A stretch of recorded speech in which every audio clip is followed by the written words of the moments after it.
Welcome back, friends. This is Rebecca Stewart here to share a personal story. It's a mental health story.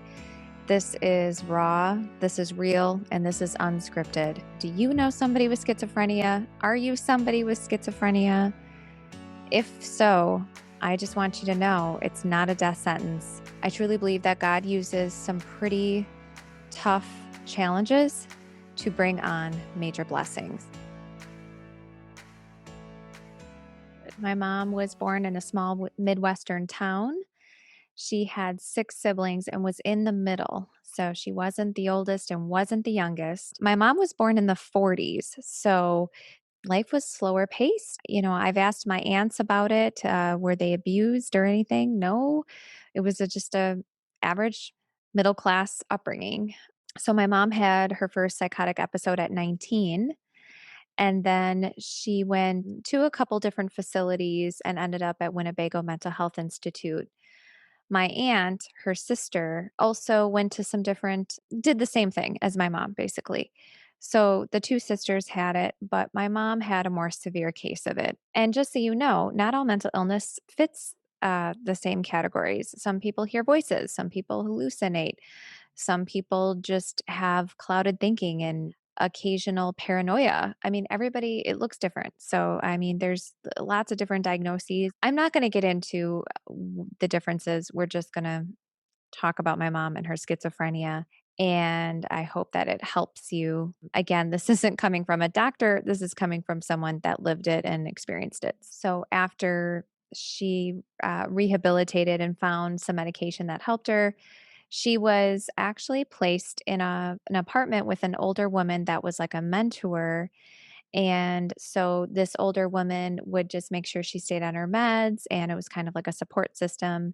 And then in turn, my mom was able to help her with some of the housework and dishes and things like that. So it was a really good setup.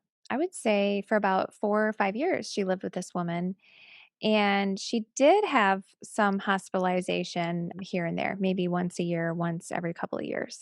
And so after she got out of Winnebago, she did meet my dad, and they dated and they were married when she was 29.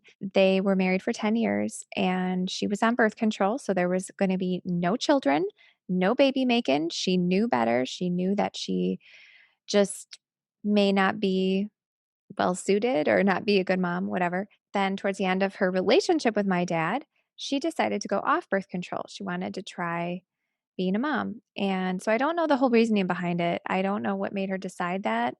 My mom had me when she was 39 years old. She decided she did not want to be married anymore. So she actually technically divorced my dad, and then years later regretted that. So my mom raised me for the first 7 years, and those 7 years were wonderful. She was such an amazing mom. She was a present mom. I just have a lot of really sweet, sentimental memories. Too many to talk about here. But now, knowing my mom and her illness, sometimes your body just goes into psychosis and there's no reason for it. But she just became withdrawn, and I remember, like, our house just getting really messy. One day I came home, I got off the bus and walked in to the house, and I remember my mom sitting in front of the AM/FM radio, and she was like, "Becky, it's magic, it's magic." And I was like, "What is magic?" And she says, "It's Magic 104." And there was a radio station that was Magic 104 in my town, and so I was like, "Yeah." So, and I'm like 6 or 7 years old. I'm just this little tyke, I'm like 2nd grade. And so I was like, "Come on, mom, we gotta eat," and she just would not leave that radio. And she stayed the night like that, just in front of the radio, like having conversations with the radio. And I don't know if she was getting messages off the radio or whatever. So I just went into the kitchen, and I remember there was no food, like the food was rotting. Still to this day, if I don't get food, it's almost panic. Like I'm somebody that I always have to have snacks in my purse, and I always have to have it, like, in my car wherever I'm going, because I don't really know how long I was hungry or if I was not getting fed at home or what. But I just remember, like, going to school the next day and telling my teacher that my mom threw away all my textbooks. I couldn't hand in my homework because, mom had taken all my books and thrown them away. And so she told my dad, and my dad came and picked me up, and I never went back to live with my mom after that. Now, that doesn't mean she wasn't a parent to me and I didn't see her on weekends and, holidays and things like that. But from there on out, I didn't live with her anymore. So I always say she was there for me during the most important years of my life. And now I'm going to be there for her for the most important time of her life that she'll need me, which is elder years. That's when I became a caregiver, basically at age 7. And I knew that my mom needed me and I knew she was really sick. And she had like a 2-year hospitalization. She was really sick. I've got a stack of medical records from that stay.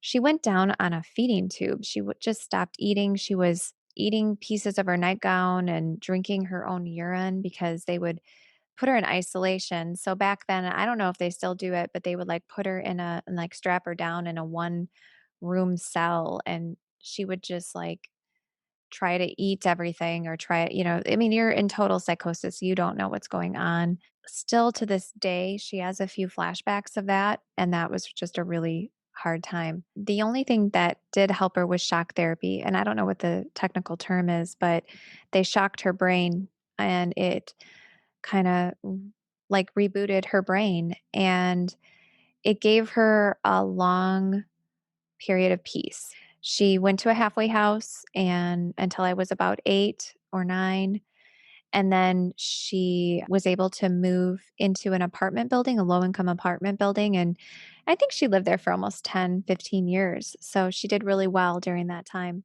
One thing I will say, she wasn't 100% herself, and each time she gets hospitalized, even now, she comes back and she loses just a little bit, although I still get a glimpse of it every once in a while.